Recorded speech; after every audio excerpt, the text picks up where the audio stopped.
Hello, friends. Today we are going to talk about empathy. You know what empathy is? Empathy means understanding how someone else feels and showing them that you care. But how can we teach our kids empathy? Well, let's find out in today's episode of Fun Science. Welcome to the show. Today we will learn about empathy by putting ourselves in someone else's shoes. When we put ourselves in someone else's shoes, we try to see things from their point of view.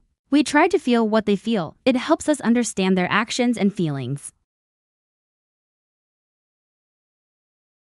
And perspective taking is all about stepping into someone's shoes and seeing things from their point of view. But how can we make learning about perspective taking fun for children? Well, let me show you some fun activities that you can do with your kids to teach them about empathy and perspective taking. 1. Role-playing games. This is the best way to teach kids about perspective taking. Ask your child to pretend they are someone else, like a sibling or a classmate, and act out a situation from their point of view. For example, one child can be a sibling who wants to play with a toy, while the other child pretends to be the owner of the toy who doesn't want to share it. During the role play, encourage the children to use their imaginations and act out the scene as if they were the characters they were pretending to be. They should try to say things from that character's point of view and use different voices and facial expressions. Once the children have finished acting out the scene, ask them how they felt while playing the different roles. Did they feel angry or frustrated when they had to share their toy?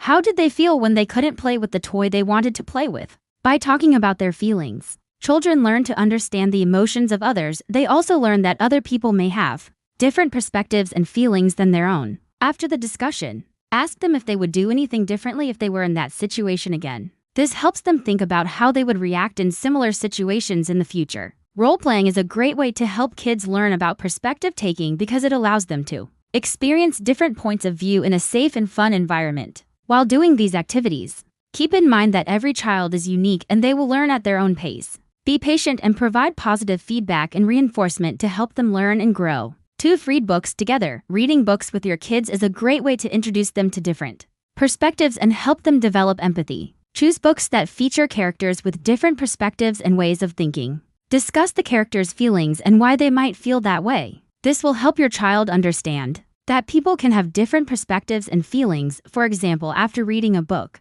ask your child, how do you think the character felt when he lost his toy? If your child says, I don't know, encourage them to look for clues in the story. Can you find any parts of the story that can help us understand why the character felt that way? Guide your child to answer the question by asking open-ended questions. What happened before the character lost his toy? What happened after he lost his toy? As your child talks about the story, ask them to think about how the character might have felt at different parts of the story. By doing this, your child will learn to understand the feelings of characters in stories and develop empathy. 3. Use puppets. Using puppets is another fun way to teach kids about perspective taking. You can use hand puppets, finger puppets, or even sock puppets. Take turns controlling the puppets and talking from different perspectives. For example, you can use one puppet to express frustration and another puppet to express happiness. Then ask your child which puppet they think is feeling frustrated and why. This activity can help children develop empathy by allowing them to see things from different points of view.